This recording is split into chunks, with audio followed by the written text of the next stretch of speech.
I'm Martin Iveson, some of you may know me as Atjazz. I'm here in my temporary studio at the Stone Soup Project in Nottingham, just around the corner from my writing partner Charles Webster. We write as Version together. I also ran Mantis Recordings since 1996. So yeah, here we are in my space. I'm going to run you through some of my tricks to see if you can get your head around my sound. So what I'm going to do is run you through one of my tracks from my latest album, Full Circle. This is Love Someone featuring Robert Owens. Produced about a year and a half ago actually in my old studio back in Derby. Robert came to the studio to record the vocals. Very, very nice guy, really, really easy to work with. So as far as the recording is concerned, pretty easy. First of all, you'll need two of these disco thumbs. I'll run you through how it worked for me. I normally use a lot of real sounds. I generally don't go for any plugins. I program all my beats in audio 24-bit so that I've got a more transparent sound for mixing with for the end product. I record all my own percussion, all my own synths. I have a vast array, I think 20 keyboards or something, as you can see, da-da, da-da, etc. But they're all piled up on top of each other at the minute because I don't really have much room. But I'll explain how I kind of built up the groove first of all, I guess. Started with a very, very cheesy, horrible African drum. And it's a very nasty sound, but I don't know why it ended up being the leading noise in the track. But that goes something like, let's just turn this up. It's some sort of maraca thing going on, I think. But then it was just, you know, then that prompted me to kind of cut a bit of Robert's vocal up. So we, it's quite housey, quite old school. And further in that is dropping the kicks and other percussions. So the marching snare, you get the idea. Well, I mean, it doesn't ever sound right until you bring it together with the kick drum, which is a very simple. And then, yeah, all the things were just dropped over the top. The sub kick. And then we have the finger snap. I also like to use very short cymbal, cut-off cymbals, and then try and find a right reverb to carry the sound on. And what I'm using on this track at the minute, let me just turn this down a little bit, is the Classic Studio Reverb. I use only a few plugins really. I have Classic Studio Reverb. I invested in the Waves plugins, and also I got myself a UAD cord, which is gold dust really. But the Classic Studio Reverbs are pretty amazing for what they do. It does what it says on the tin. In fact, if you've ever used Lexicon Reverbs, it's very similar to Lexicon stuff. Very, very nice to use. So my kick pattern's pretty simple stuff really. Just a 4 kick. EQ wise, normally what I would do with a kick drum to give it the energy to cut through the mix without it being too loud, because I do think that a lot of kick drums have been mixed too loud in music, and it spoils the overall effect. So what I do is generally EQ a couple of frequencies out. One is 40 to 45 hertz. It's a real good pillow in the stomach frequency, and 120 hertz as well is a really good punch, knocking, cutting through sort of frequency. And they work pretty much on any kick drums, not really well on subs, and actually on this kick pattern I've used a sub kick as well, which I don't normally do, but it helps carry the sound. The length of the sub really helps the kick pattern drift quite well. So yeah, that's pretty much the drums. They just kind of come in and drop out with the arrangement as and when needed. I can maybe then move over to where I started to record the vocals, and the harmonic sounds more the keyboard lines. Now, I I don't normally use a lot of MIDI. On this track I've used 2 MIDI parts because I needed to change certain elements later on in the track, and I hadn't actually got that far in writing the music to be able to record everything straight off one of the analog keyboards. So I thought if I do it in MIDI I can always go back and fix things. Yeah, this is the main key line.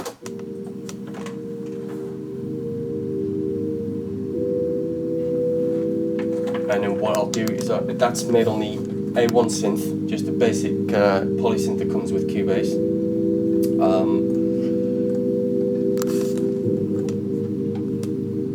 And they're the settings. It's a simple sine wave. It does have a little bit of chorus on it and a bit of reverb just to help it have some size. Without the chorus it's pretty static, but with the chorus it really opens the sound up. And again, you can drop this back in the mix because it's so wet. You can just be a real padding sound. It works very well with the kick pattern. So yeah, that's the synth. The reverb on the synth is again exactly the same reverb as I've used on the finger snap and some of the rhythmic parts. Classic studio reverb. It is there. It does the job very well. It's quite transparent sound. Really, it doesn't really sound like things have got drenched in reverb. It just gives that space around sound. The chorus is actually coming from the synth itself, and with this synth it's EQ'd quite heavily. I've taken a lot of the bottom out because I just wanted it to float around, and boosted the low mid frequencies so that again it's got more of a rounded sound and it pulls through the mix, but it doesn't have to be too loud. So what I'm kind of doing is pinpointing frequencies within sounds that I want to stick out the mix, rather than just having a lot of sound and making things go away. I'm turning things down and pulling frequencies out. Here's the MIDI for the chords. Simple major to minor, 7th chord. Very, very simple. Doesn't really move around much. The track base is based around that 2 chord sequence. Nothing else with my sound. It's more the design that goes into the sound as well as the actual music behind it, which is it's quite hard to explain, but it's the way I kind of get my groove and my sort of sound out of the program. The other sound we've used in the background is a very Atjazzy sound, is the kind of Detroit style stab, which is pretty heavy noise.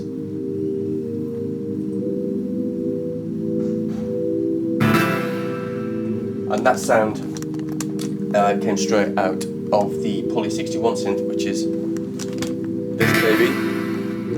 Noisy, but nice. And you can see from the waveform it's just 2 chords. So yeah, that's pretty straightforward stuff. In the mid section of the track there is another plugin. Some of the users of the new Cubase and Logic and the likes probably turn their nose up at this plugin. It's really old school.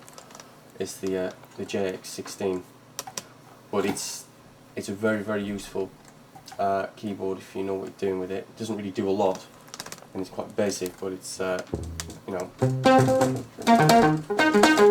it's just got a little slapback reverb on it, as far as I remember. Yeah, like a mod delay, built-in reverb, 50 milliseconds, no feedback. If you turn the feedback up, you'll hear how fast it is. So it's pretty tiny little reflection on that, but just without any feedback you get a very nice John Carpenter style effect.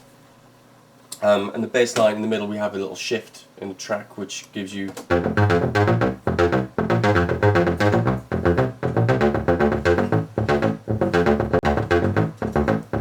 along with the chords, it actually, the smooth and the rough work very well together in this occasion. So if we have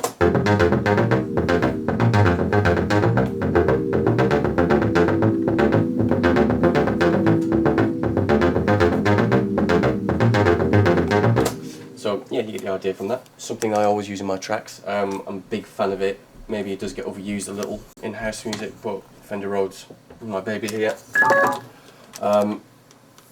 I use it for making areas of tracks quite lush. It does have a very nice sound. Like I say, it does get overused a bit, so you've got to be careful where you use it, definitely these days, with all the plugins and the likes, but it is the real thing. So if you've got it, why not use it?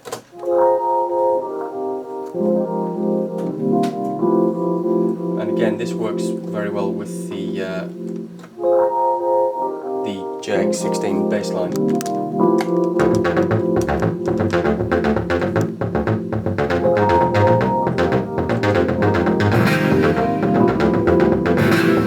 So there, that's kind of the harmonic collection of sounds. And at this point, if we drop everything in, you get the overall sound, really.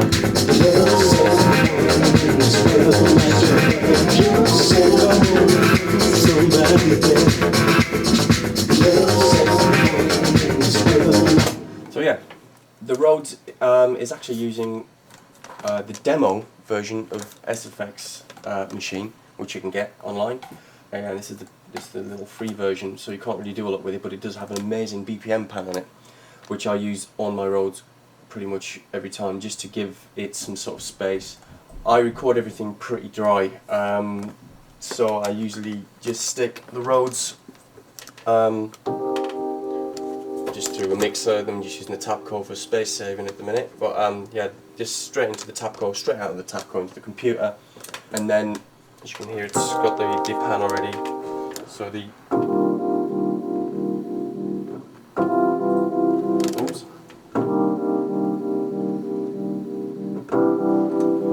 just the basic chords behind it. It's nice to listen to it monitoring with the pan as well. It kind of gives you a bit more idea of what the actual final result's going to be.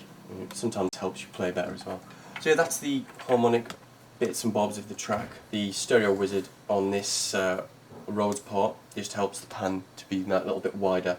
Again, for the mix effect, it really does stand out in the mix without it being too loud. Again, all these little tricks are literally icing on the cake, really, and normally happen at the end of writing the track. Robert Owens, wow, what a vocalist, what a good studio guy as well. Really, really relaxed, very easy to record.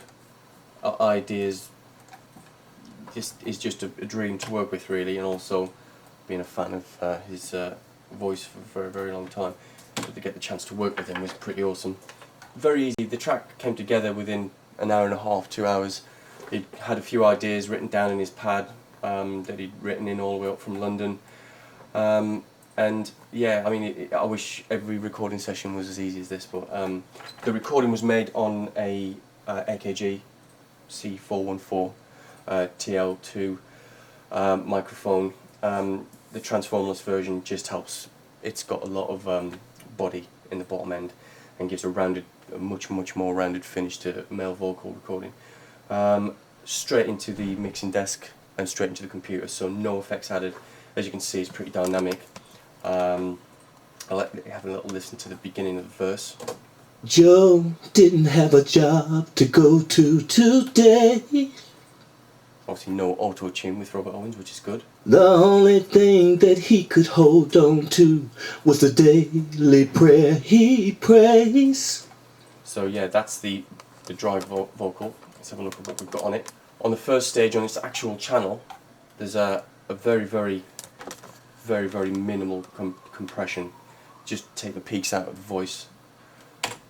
And also using the C1 compressor gate. Again, it's set, the threshold's set quite high so that we're just tickling the tops off, so that we can raise the lower elements in the voice. So it's just about capping off the peaks in the recording. The kind of rhythmic chorus backing is love someone in this world like you love yourself. And that's layered up quite heavily. First of all, we've got one. Love someone in this world like you love yourself. Very sweet. Then we just double track that one. Love someone in this world like you love yourself. And then, yeah, with all of them in, just the higher tracking. I think we did four 4 higher tracks just to get more of a chorus effect on the voice. Love someone in this world like you love yourself. And again, the reverb is just exactly the same settings on the classic studio reverb. Yeah, I didn't realise how much I'd actually used that in this track, but there you go. Very, very good piece of kit. On the Vox group, for everything, to give it some sort of some strength, there's a very minute compression and gate just to get rid of any headphone bleed in between the vocal bits, using the Waves SSL channel to pull out some of the middle frequencies to give Robert a bit more presence in the mix, because there's quite a lot of sounds in this track and it can get quite busy. So in order to make sure that Robert was standing out, he's got a lot of frequencies from the mic recording, but we've just brought out some of the higher frequencies in the SSL channel here. It's also got a gate again, so we're double gating it just in case there's any leftover headphone bleed, but it is just literally tickling the threshold. So that's pretty much all the elements of the track. What I have done, one little special effect I did, which happens at the beginning of the track, is to record a bit of when Robert had like a bit of a raunchy moment doing a little bit of a solo later in the track. I emphasised it by just turning the reverb up on it a little bit, but then I resampled it, and it's now a little special effect, and that's just got a little bit of, you know, fantastic Cubase audio enveloping, which is just unbeatable. Really has changed Cubase very much to have this this function in it. So yeah, that's simple as that. On this one, again, using the classic studio reverb send, exactly the same settings. It's quite nice to not use too many reverbs within a song, otherwise you do start to get a clatter of noises like frying pans coming down the stairs. And I'm using the built-in double delay in Cubase because it's pretty transparent. It's just a simple delay, I don't need it to do anything special. So yeah, I'm just using that. That's just to help tail off the end of the recording. This is all built in, as you can see, Cubase. I'm not a Logic man, unfortunately. I do have Logic on my Mac, but I don't really use it very much. It's for special occasions, Valentine's Day, etc. But this, yeah, Cubase 2.2, Cubase SX 2.2. I haven't moved on yet because I've got a lot of projects, and I'm sure all producers out there know that when you do a simple thing like changing your software, you load up half your programs and they don't work. So I've got to make sure that I do it in a special time when I'm not actually producing anything. The entire track is about 6 minutes long, 6-7 minutes, and the overall effect from the chorus sounds like. But let me tell you, oh yeah,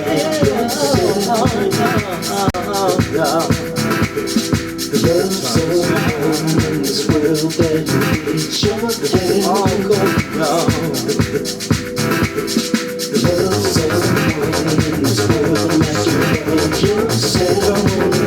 Somebody that love someone. As you can see, I've used 3 choruses, 2 verses, there's a couple of chop-ups in the last third of the track. The main drop out in the middle, where we get the John Carpenter style bass line, and then towards the end, I just introduce a couple of different little elements. One being Old Faithful 909 pattern, and that just helps it, you know, the end. We just kick the end in a little bit more because the track's pretty slow. It's 117 BPM, so it's pretty down there. Somebody's been trying to weather it, make it through the storm. But hold on, be strong.